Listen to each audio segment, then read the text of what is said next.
pa rin committing a criminal present. Ayun.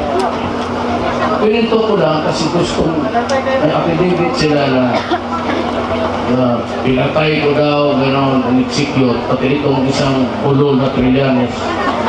Wala naman, hindi naman sa yung nagkudita na sinira nila yung hotel. Yung pahiro-hiro yung mukha. Sabi ko raw pinatay sa ulo. Hindi ko yung sa kilala, totoo lang. I only met him twice. So ako po daw pati yung gusto niya magtakbo na vice presidente, kami raw. Sinabi ko sa kanya, huwag ka lang magalit sa akin, prangkahan kita. You are not the type na. Ay, sabi ko, magpatalo ako. Alam mo bakit? Naalala ninyo yung sa cemetery na binaboy niya si General Reyes?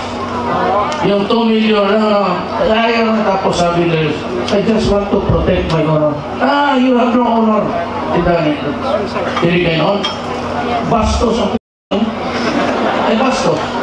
Kaya yung mga sundalo sa kanya, akala niya, tingnan mo ba lang araw?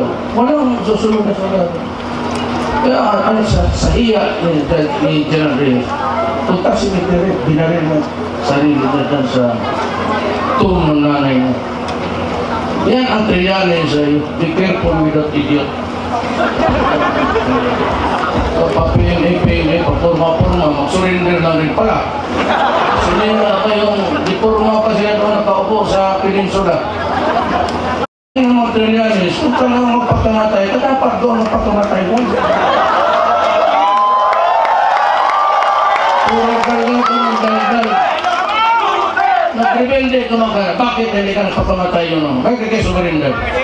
Ulong ka pala eh.